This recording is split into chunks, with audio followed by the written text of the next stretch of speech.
Good afternoon and welcome to the regular briefing session of the Forsyth County Board of Commissioners. Commissioners, I don't have to say this, but I'm going to anyway because I've been looking at the commissioners' meeting room and the dais that we have, and it seems like we've gone back in time.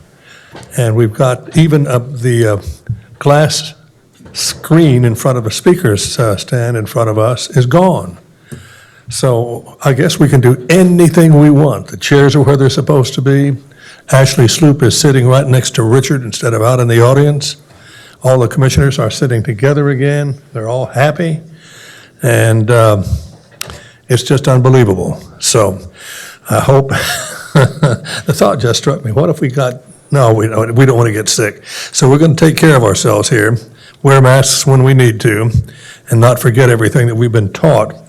And having said all of that, I keep looking out in the audience for the county manager, Dudley Watts, but today he is back. He's back in his normal capacity as county manager, sitting up here with the rest of us big shots. So I'll turn the meeting over to the county manager, Dudley Watts. And by the way, thanks for everything you've done. Thank you, Mr. Chairman. Good afternoon, board members and staff and guests. It does feel a little strange to be speaking from this seat. I guess it's been since March of last year, so it's been quite some time. So what we have today is we're going to finalize the agenda for the June 3rd meeting. We do have one discussion item which really relates to whether we go back to in-person meetings. We are conducting this meeting virtually with some folks in the audience. We really have not invited the public back into the room, and so the question is, really, do you want to go ahead and invite the public back into the room to participate in person? I think we can do that, still have a virtual component of the meeting, and it be an in-person meeting, and we'll do away with the extra review of some of the public hearings and what have you. And I presume that's suitable. Gordon, I'd ask our county attorney to make sure I'm interpreting all that right. Yes, that's correct. It's just important that we know ahead of time, so when the clerk puts notices out, that we tell people how they can comment and whether the meeting is considered virtual or live, but we can certainly do everything the manager suggested. I would just ask one question. Since we're, quote, back to normal with what we had before the pandemic came along and put us in a different situation, dare we do what we used to do, even though we have the opportunity to do it? I mean, the only thing we don't have right now is we're not all wearing masks. I think we've all been given the shot at least a couple times.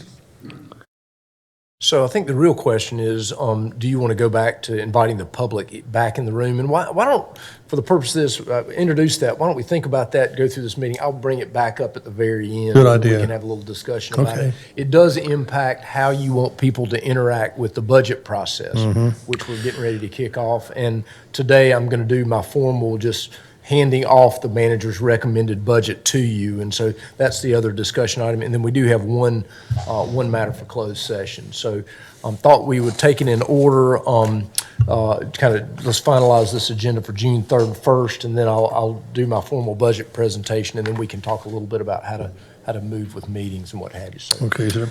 all right, so items for the June 3rd meeting. I'll just run through these very, very quickly. The old business items that were public hearing matters were the public hearing on the zoning petition of Jimmy Lee Barrow, and then the David Williams south side of STYERS Ferry, zoning docket F1601. Well, those were the two old business ones, I believe. There are 4 old business. Okay, so that's right, exactly. So because we didn't have any new zoning matters, so the zoning petition of Tammy Weevil and Timothy Weevil, and then the public art public hearing. So, if there are any questions on those actually have been reviewed through a whole cycle. So I didn't expect any questions on those. I think you're okay. All right, very good. All right, so the next item is a resolution recognizing June 15th, 2021 as World Elder Abuse Awareness Day. Rick Hall will be here to accept that resolution, I believe. Is that right, Madam Clerk? All right. Item 6 is a resolution supporting the eligibility for nomination of the Elizabeth and Bowman Gray Junior House for the National Register of Historic Places. Aaron reviewed that. He's available if you have any questions. Questions, comments? All right. Item 7 is approval of the minutes. Then you've got the public session. Item 9 is an amendment to the 2020-2021 debt service fund to appropriate $6,750,000 of 2021A limited obligation bond proceeds for the redemption of callable maturities. Lee Plunkett reviewed that. He's available if you have any questions. Comments, questions? Okay. Item 10 is an amendment to the FY 2021 budget ordinance that appropriates $40,000 of committed fund balance for the library for the purchase of technology. Brian reviewed that. Questions? All right. Item 11 is an amendment to the FY 2021 budget ordinance that appropriates Operation Heat Relief program funding to the Department of Social Services for the administration of that program. Sherry Cook reviewed that. Questions? Okay. Okay. Item 12 is a resolution authorizing and funding positions to be utilized for paid internship partner with Greater Winston, Inc. You heard from Mark Owens on that. Comments? All right. Item 13 is a resolution awarding a contract for computerized maintenance management system. Kirby Robinson reviewed that. Comments? Okay. Okay. Item 14 and 15 are resolutions awarding and authorizing execution of contracts for the purchase of printing consumables and toner, and then also for paper and envelope supplies, and Chelsea Swain reviewed those two items. Questions? She's available. All right. Item 16 is a resolution awarding a contract to Law Enforcement Services Group PLLC for pre- and post-hire psychological and medical services.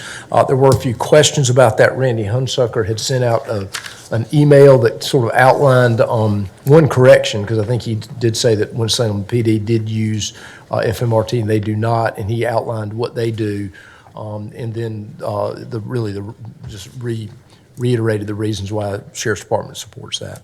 Questions? Well, I've got one question. In fact, at the bottom, we does clarify that Winston-Salem PD actually goes to 3 different sites to handle, they actually do their psychological work from a company, LESI, in Greensboro, and then et cetera. But then it goes to the kind of the reasons to support, and the third bullet down says, no vendor has been found that can conduct specific psychological work as per state sheriff standards, requirements, or agency policy.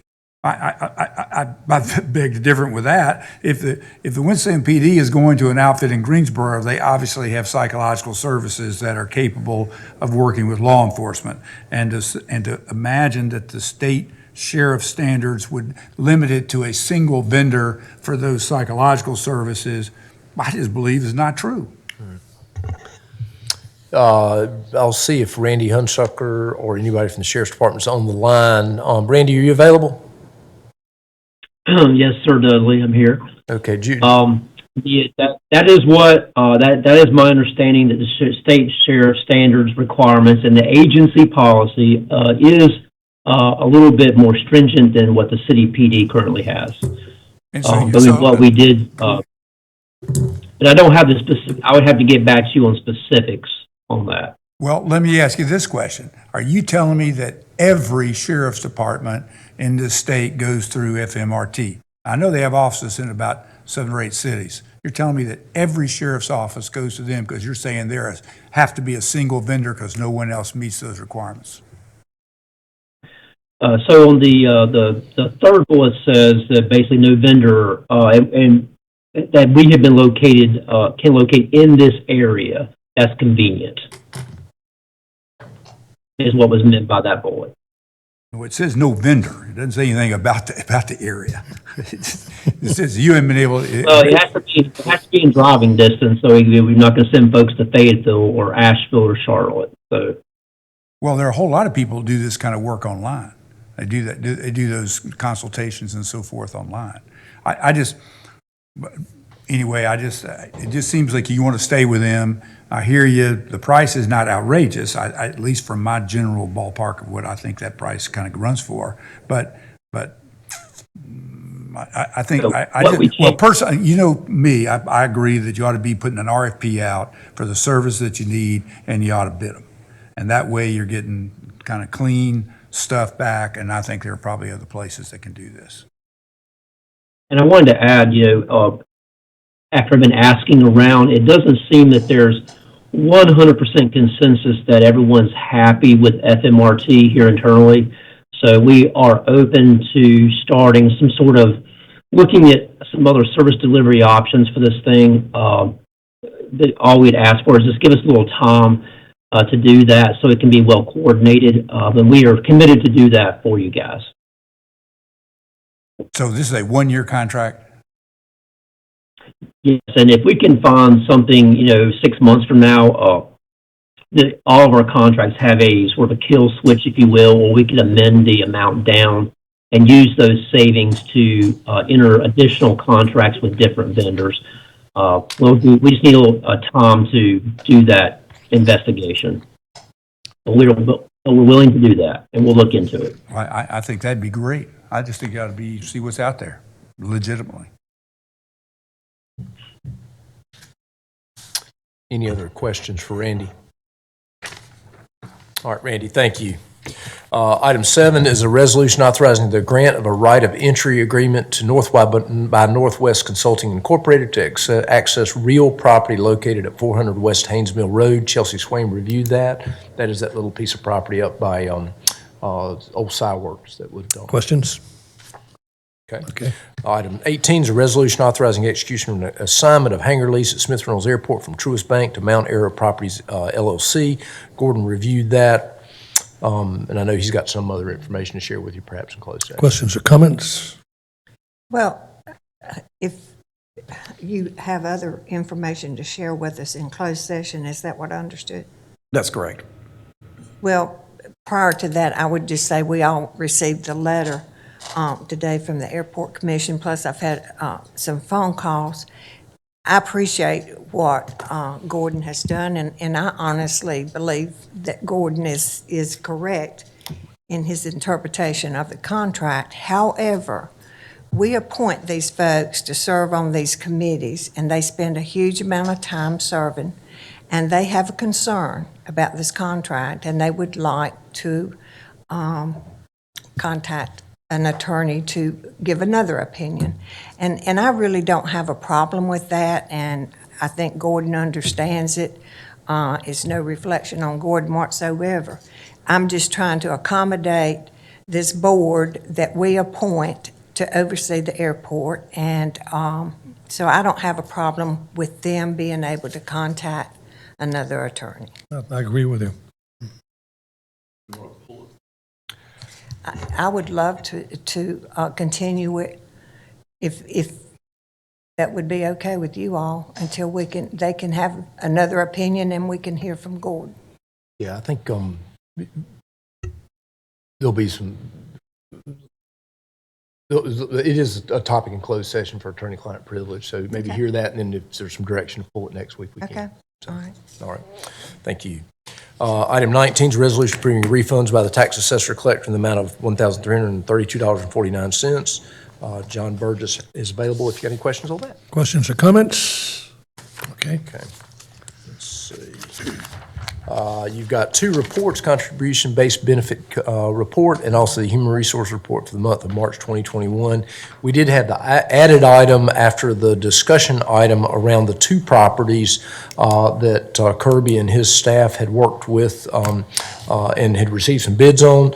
Our understanding is this board directed us to go ahead and publish the offer on the property at 3554 Clemens Road, which is the old Clemens Library site. And so this will kickstart all that effort. Comments? Okay. Very good. So that is it for next Thursday's agenda. And if there's no other questions, good? You're good. All right, very good. All right, so what I would like to do, and I have done it both from the podium down here and at my seat. I'll run down here real fast.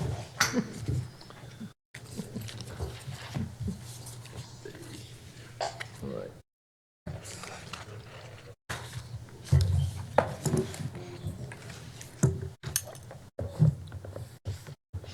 All right, right, so the North Carolina general statutes require that I submit to you a county manager's recommended budget for each fiscal year, and I went back and counted, so this is my 16th one. I have submitted to the Board of County Commissioners of Forsyth County, and we're gonna do a quick high-level overview. This really is the almost the ceremonial part where I kind of hand off this budget to you, and then we'll get into the review processes and all that. The recommended budget, as every year has been, is balanced and prepared in accordance with the policies and procedures outlined in the Local Government Budget and Fiscal Control Act. North Carolina is very fortunate, and then we've got a local government commission, and we've got a set of statutes around local budgeting that have been in place for a long time, and I really believe that they sort of ensure the financial integrity of local governments in North Carolina, and we are unique in that effort. As in the past, the large document you have in front of you, it really has two sections.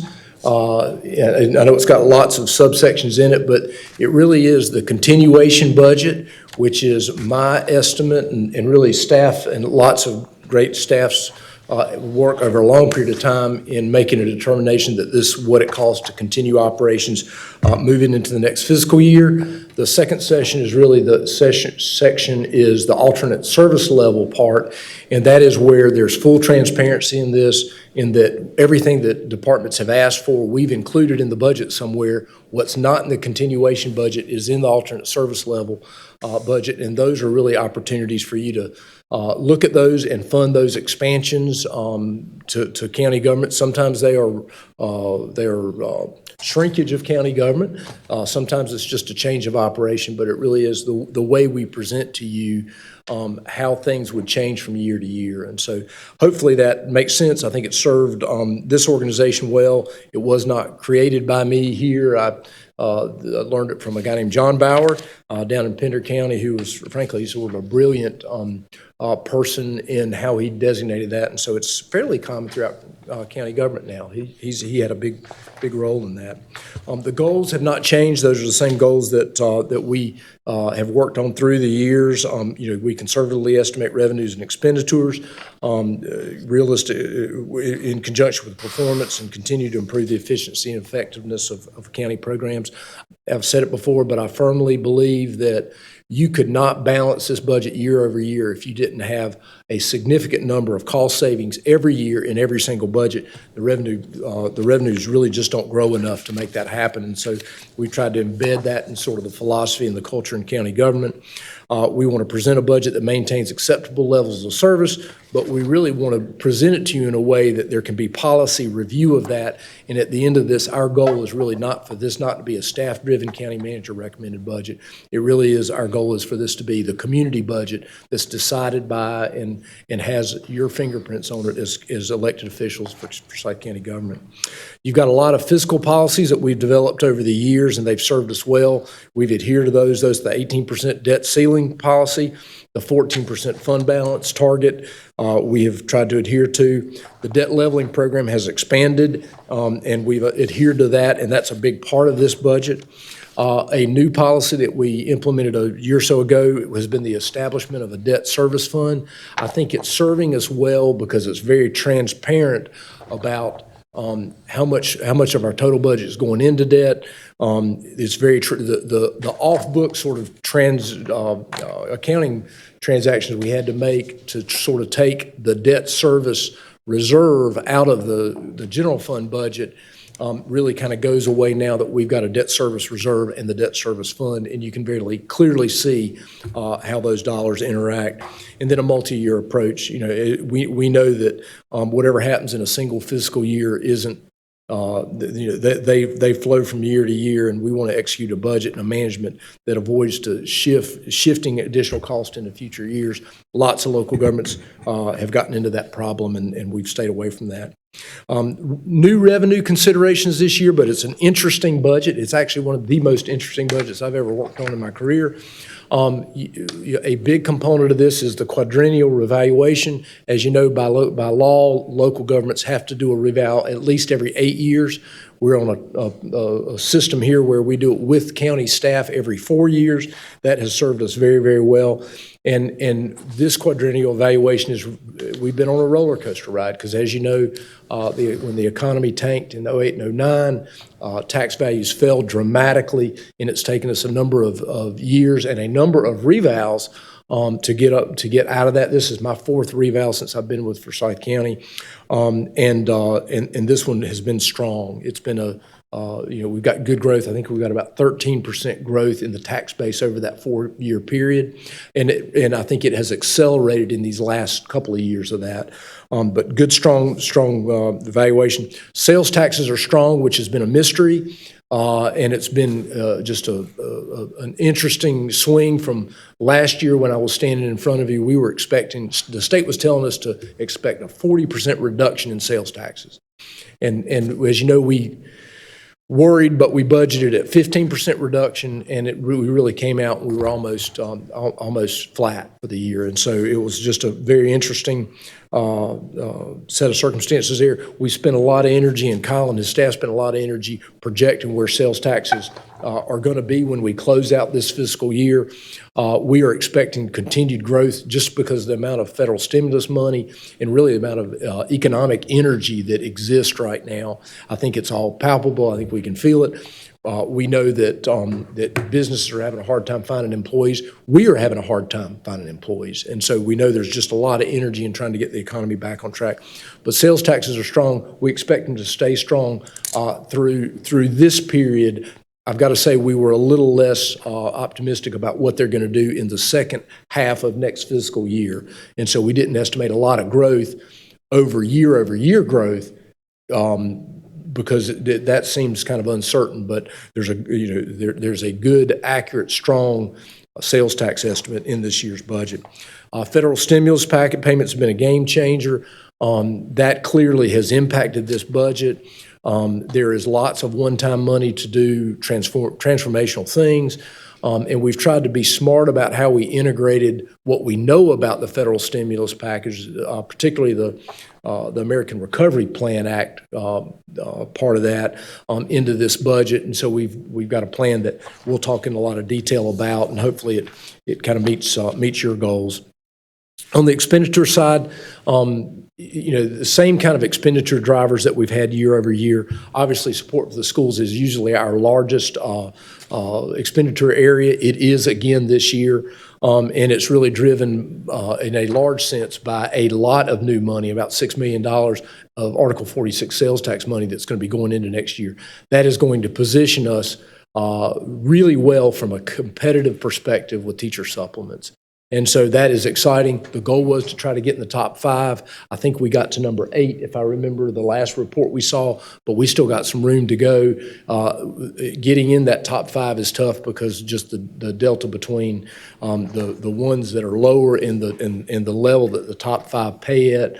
But clearly, we're going to be in much better shape, and that revenue source is really going to help. It's going to give us an opportunity to think about how we give that money to the schools. Last year at this time, if you remember, we had a debate about whether or not to, how much to hold out because we don't know how much it's going to be and all of that. There is a catch-up amount of money over and above that $6 million that will really that we can go ahead and give the schools that can let them do some planning around that. And if you want to hand off to them really the responsibility around budgeting for that and make just actual payments to them, you'll be in a position to do that. If you want to, have more supervision and control over that, that's certainly within your purview too. So you've got a lot of choices that we'll be making going into this next year's budget around that from a policy perspective. Debt's the second largest expenditure driver. It's really driven by the second and final debt leveling increase associated with the referendum back in 2016. If you remember, the original tax increase associated with that was communicated to you at 7.4 cents. The combination of great bond markets and revaluation and all that, this last one is 2.6 cents, which means that the total debt leveling instead of 7.4 is 5.5, and so that has been tremendous. And this board talked about it, and county staff responded. We issued a lot of refunding debt. We issued a lot of debt. We hurried up on some of it, and we got it issued at an optimal time, I think, in an economic cycle. Right now, there is no other debt that is authorized and to be issued other than the regular programmatic two-thirds bond debt that happens every 2 years. And so all of it's been issued. All of it's been issued at historical lows, and I was estimating that our total debt service payment was almost going to be $100 million, and frankly, I was scared to death by that. I looked on those in the document you have. We do get up into the 90 million range next year, but then it drops down to about 85, 84, and then it slides down from there. A little debt hiatus, I think, would be a wise thing to do right now. But clearly, there's going to be motivation to do some bond issues out in the future, and there'll be some of those efforts. But because our debt really is at an all-time high in terms of debt service level, but it is much less and it's much more strategic, and we just borrowed money at a really good time. And so I think there's a lot to celebrate around that. I know that's not something the average citizen's going to walk around knowing, and debt's kind of a bad word from their perspective, but we have managed that and hit the timing of that in just an incredible sense there.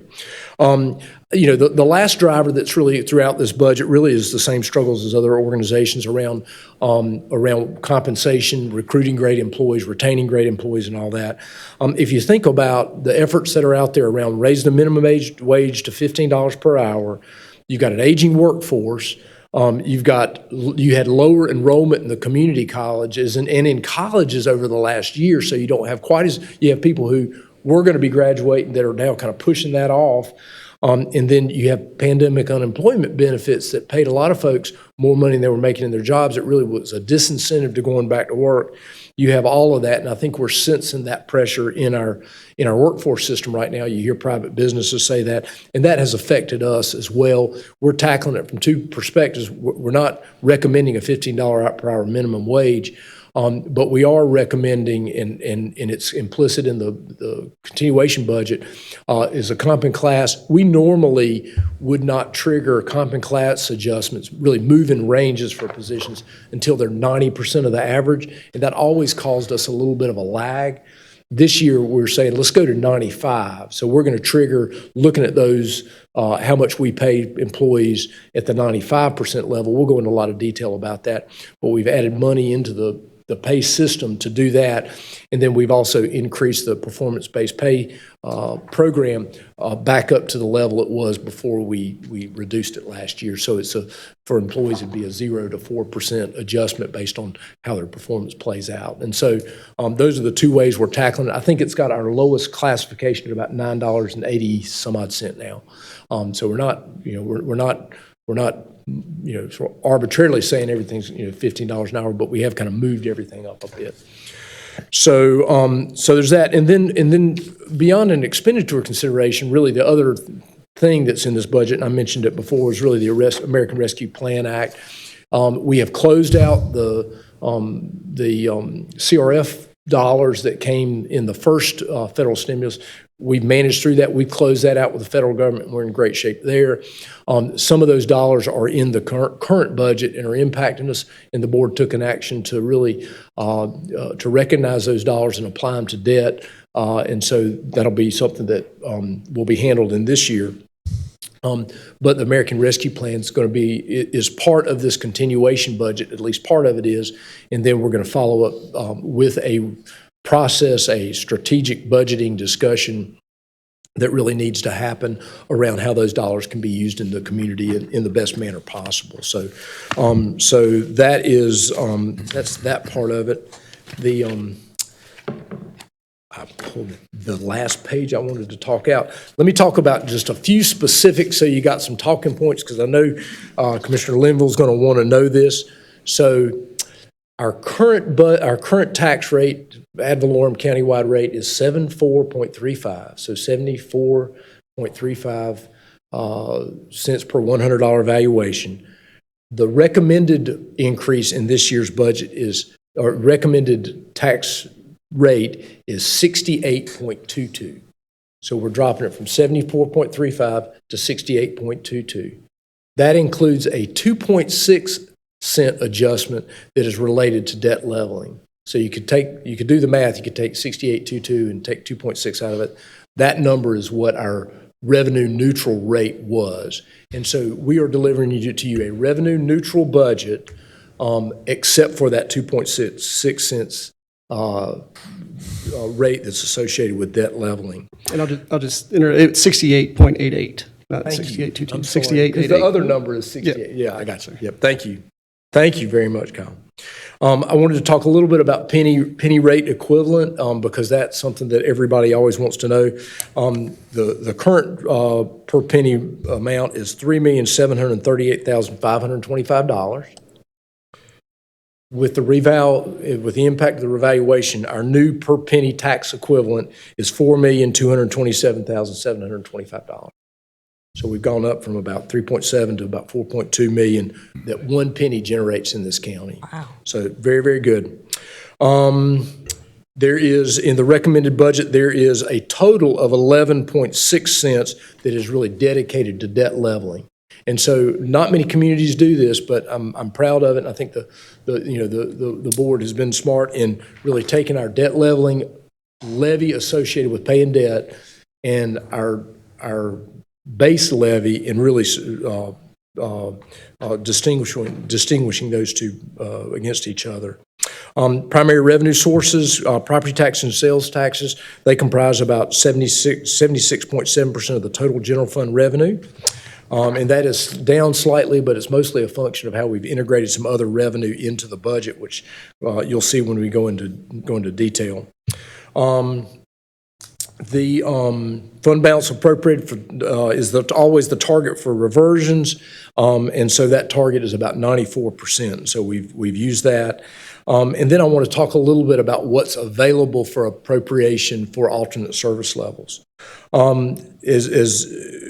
The amount of revenue loss dollars coming from the ARPA source, the annual piece would be about $6 million. And so that would be placed in a budget reserve, but we would make that available for appropriation. When you add that and then you add some room we have to increase fund balance that's appropriated a bit, because we did not need all of our capacity to appropriate fund balance to balance this budget, you have about $8.3 million available to appropriate. Or to lower the tax rate, you've got some choices to make around that $8.3 million.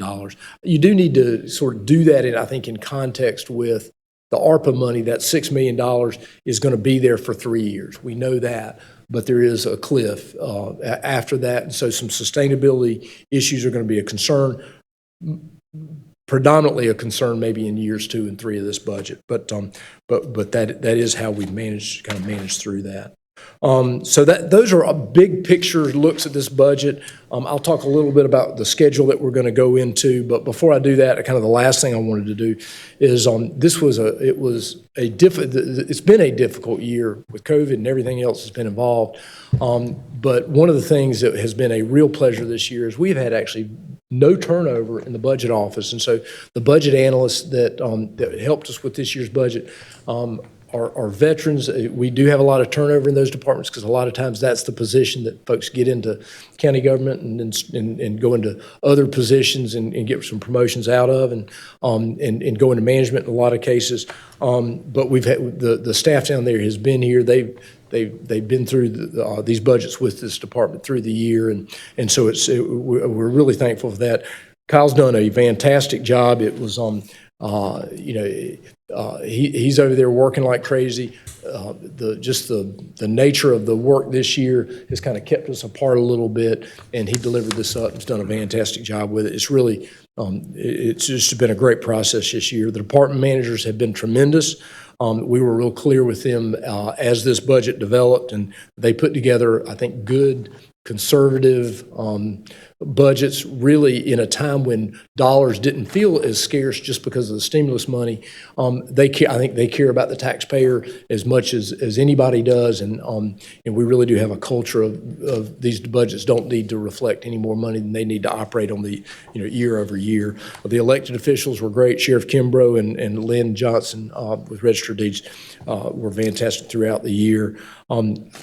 As you all know, I got a fantastic team in the manager's office, and Chantel Damon and Ashley and Rosalind and Gordon, and are really we've just got a good thing going, and so it's fantastic. And with that, frankly, even though it's been harder to reach citizens, and you don't see as much of them,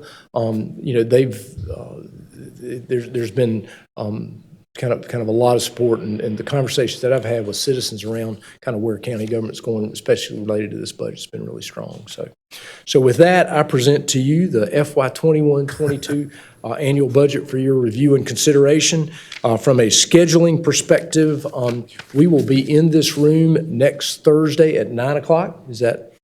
I look in the wrong place. So we'll make sure that we feed you, and we will stay at it as long as we need to. Obviously, at 2 o'clock we'll go into a session, a formal meeting session.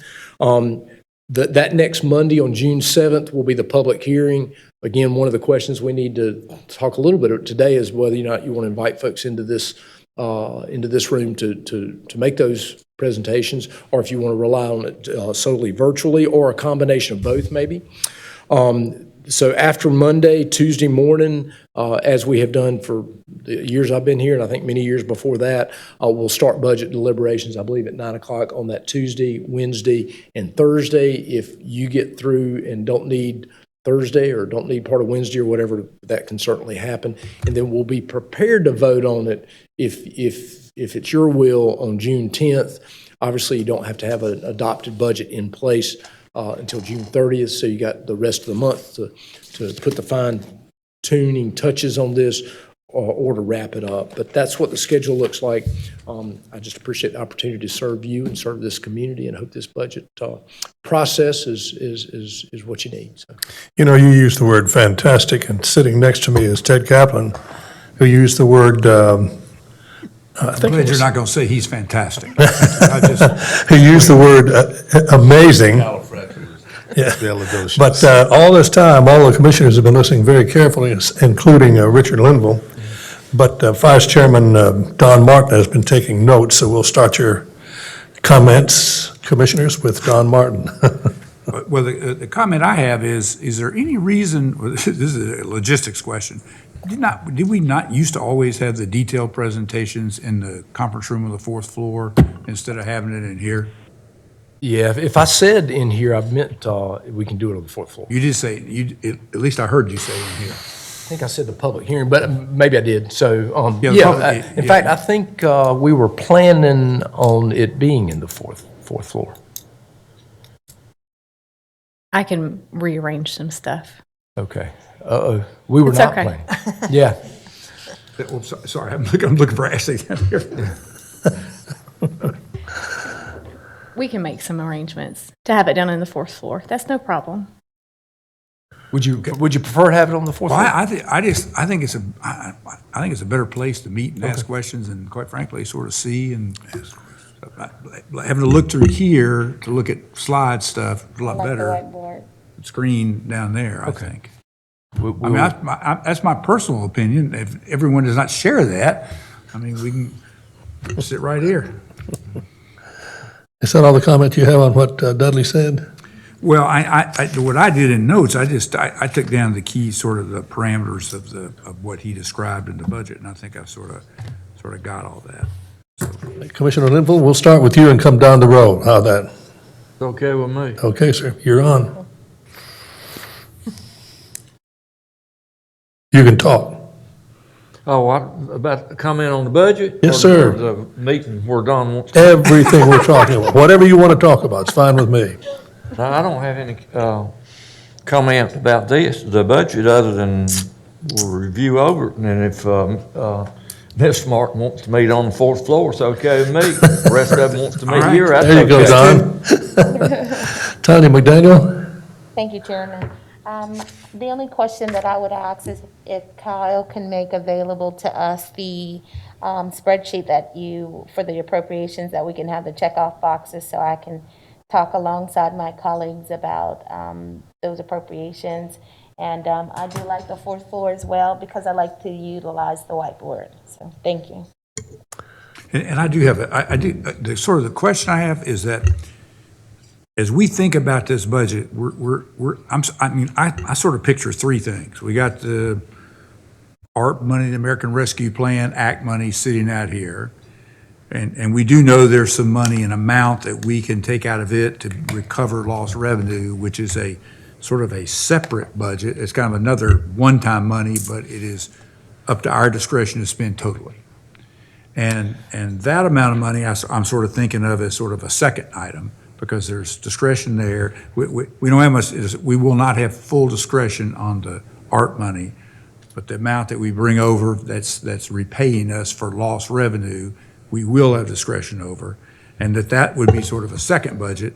And then we have this budget that still includes some American Recovery Act money that's part of rolled into the alternative service request, if I heard you. That's right.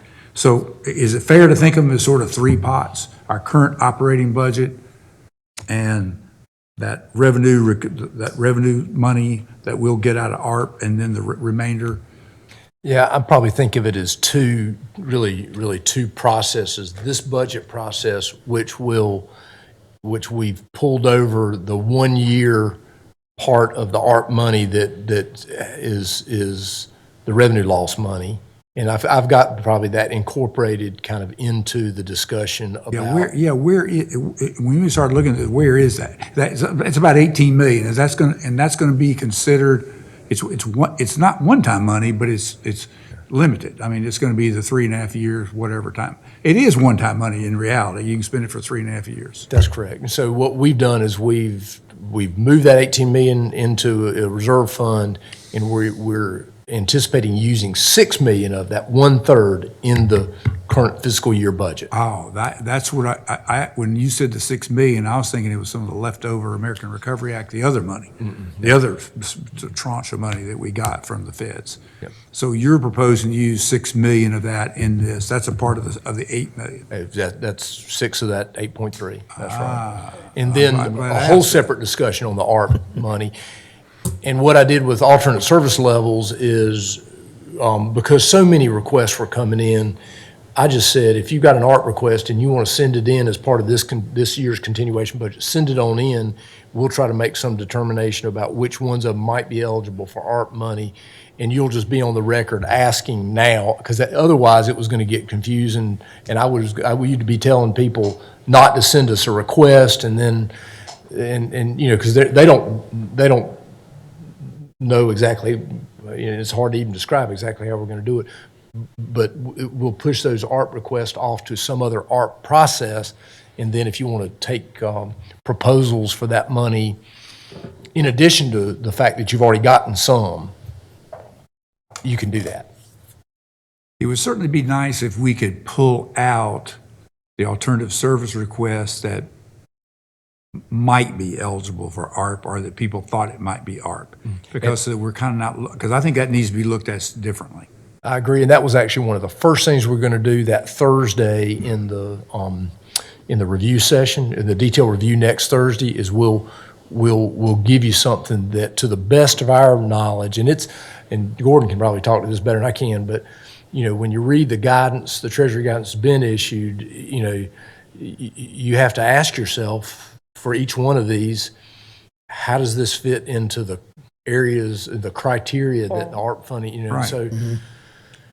So we will spend some energy doing that. We spent some. I had an early list, and I told them to let's not do it yet, because we still need to go through those, because people will take for gospel either it's in or out, or it's eligible or not, and we're not ready really to say that. So, but we can dive into that, and I thought we would dive into it pretty quickly. So I agree with you. I think you're right. Thank you. So Chairman, if I may. Yes, ma'am. I would like to just kind of reach back, and if I'm talking too much, Chantel, help me. be quiet. So I wanted to ask about the JCPC. There's some funding that's still available, and looking at some of the descriptions that's on the special appropriations, I believe may fit into some of that funding that's remaining. So it wouldn't be a part of the special appropriations that's sitting here in my mind. So Commissioner McDaniel, I'll try to respond to that. So the JCPC funds, so I think you're referencing the $400,000 that the board has set aside for us to use for our gun gang violence initiatives. And right now, we did send out an RFP through the JCPC process, which is completely different, twice, and we did get some proposals. The ones were primarily from individuals that already received JCPC funding, and they are in the pilot stage of their program, and so we were not going to recommend using the $400,000 because that would be additional funds for them until they can really show that their pilot program is working. And so what the JCPC committee had decided was we would use a portion of the $400,000 to do a cure violence model study that other urban counties have done to really make sure that we have a good grasp on what is truly needed in the community, coupled with the gang assessment that is currently in the final stages as well. So we anticipate there would be, give or take, about $300,000 left to be able to implement a program or programs once we receive the studies back. And I don't know if Commissioner Alameen wants to add to that because he is on that board.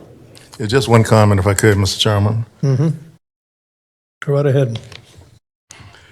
The mission of using those funds for gang assessment and prevention is still very prevalent. And when I see 13 young people get killed in a matter of 3 days in this community, it's even more prevalent. So we just wanted to make sure we had a sustainable program. That's why we didn't release the funds. And so we have two groups. We're looking at one out of Chicago, I think, that's going to provide us with some information before we allocated any kind of funds. Because the key was, if we give them one-time money, the program works, and they lose the funds, how do their kids benefit? And so are we doing more damage, or are we helping them? So that's the premise we're working from now. So we have some pretty good responses so far. So I don't want us to think that it's not allocated. It's just a matter of us choosing the best program to address the issue. Did you want to comment on that, Commissioner Martin? No. One of the things I look forward to on meetings like this is the initial reaction of Ted Kaplan. I can't wait to hear what you've got to say. Not much. And Don, by the way, I never thought of myself as fantastic, but I'll take it. So, I was cautioning against that in hopes that the chairman was not getting ready to say that. I was trying to prevent it. I knew there'd be a comment. Mr. Manager, let me ask, are we basically saying we're going to have two budget sessions then? One for ours, then one for the art? I think so. And that's kind of what's going to happen. So the one we're going to be taking up, obviously now, is going to be ours. Is there a way for us, I'm going to hold that off till we have our meeting, but I appreciate the budget. Thank you very much to the staff. I know it's hard work, Kyle. So thank you, and we'll look forward to getting into it next week. Gloria Wisenhunt. You gonna skip Fleming? Oh, I'm going to come back to him. I saved the best for last. No offense, no offense. Well, I really don't have that much to say, but I am so appreciative of staff, Dudley and his staff. You do have an amazing staff. And for me, the one thing that jumped out for me in this presentation was the possibility of having another 2-cent tax increase. Heaven knows, I think the taxpayers deserve that after what we've gone through and what we're getting ready to go through. So that's the one thing that jumped out for me. So it won't be the last time you all hear that.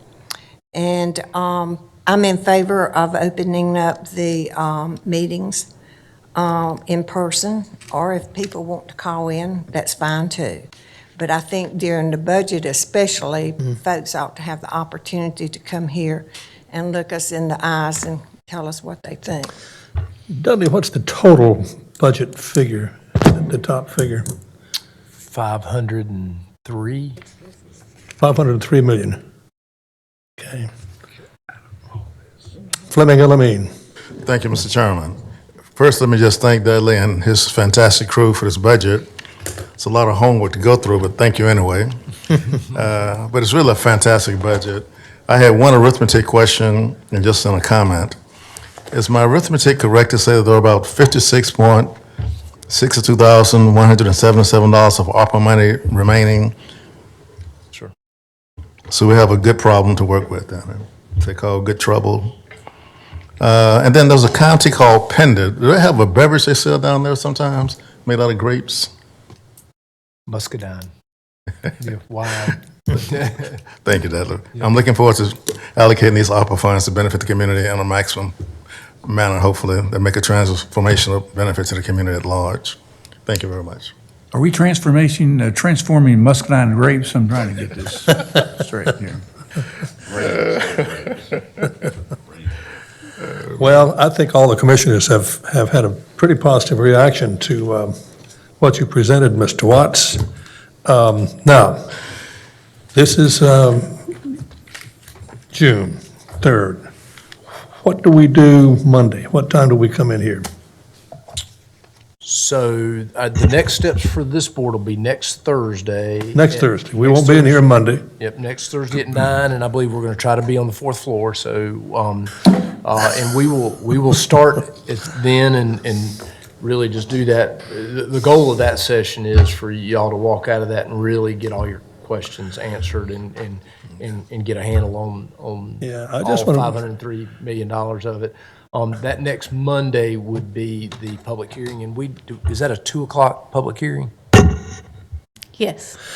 Would it be possible, Mrs. Sloop, since you are the clerk to the Forsyth County Board of Commissioners, to give us, so we will accurately plan for the coming budget hearings on the 4th floor, what time we're supposed to be there, and da-da-da-da-da? It's in your office, Yes, I will get that to you. Okay, thanks. in the office. Commissioner Whitson? And so the last real issue is, do you want to go ahead and take our meetings to in-person meetings and leaving a virtual option? I think the idea would be that we would continue to do business, much like the question to Randy Hunsucker today. You know, Randy was not in the room, obviously, but he Well, was- speaking from my point of view, I'm ready to rock and roll. Let's do it. I think it worked fine today. I don't have any problem with it. But it's up to whatever you all have to say is what we're going to do. So are you for it or against it? I think the budget hearing's been a whole lot easier in person. Good. I remember that telephone business last year took a. Oh, yeah. It's very tedious. Mm-hmm. Go through that. And I'm sure the people on the phone waiting, it was even more tedious. Are you okay leaving a phone option, though? If somebody wants to make a presentation to you, either by phone or... Yeah, or I probably don't have a problem with that. Okay. Because they're gonna end up, depending on how we do it, that's a real question logistically, how you do it. I guess because we do these turn-in card, and when we're doing it in person, we've turned in cards and we kind of randomly do it. Yeah. But, so if somebody calls in on the phone, they're not in that mix, and so, I think what might be fair to both people in the audience and on the phone is if we know we've got 10 callers on the phone, you could actually almost alternate them and you could do in-person and a phone in-person until you resolve that. I mean, there are a couple different options there. If y'all are open to that, then we can see what practices are out there and see what might work the best. Commissioner Linville, how do you feel? As far as opening meetings for people to come in, yes, and about the call-ins, if it's, you need to look into that further, I'm okay with that too, but as far as how it works out, I'm okay. Commissioner McDaniel? Yes, I'm okay as well. I just wanted the public to be reminded that if you have not received your vaccination, to please see one of our places in Forsyth County for your vaccination. If not, please still wear your mask and practice social distancing. But I am open to the in-person and the telephone option. Thank you. Commissioner Kaplan? Ready to go. Commissioner Elamine. Let the people be free. No, I'm ready to, as long as they're vaccinated. That's fine. What was it We Martin can- Luther King said? Free at last, free at last. Thank God Almighty, we're free at last. Commissioner Wizenhunt. I'm fine with it. I just hope we have a way of letting the public know they're welcome back. Right. That's the key right there. Well, now, Mr. Watts, what do you want to do now? So the only other item I have is the closed session motion. I guess I just do want to clarify, so we have a formal meeting next Thursday at 2. That would be, we could go ahead and do what we were going to do July 15th and just go ahead and make that meeting an in-person meeting. Again, if folks wanted to participate virtually, they could. I see no problem with that. Okay. Y'all? Does that work for you, Madam Clerk? That does, that works out well. Okay.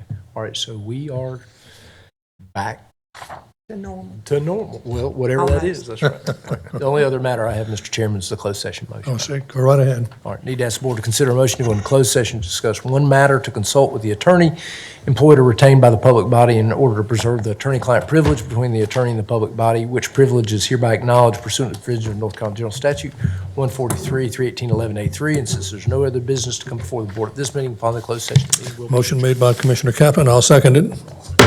Adjourn.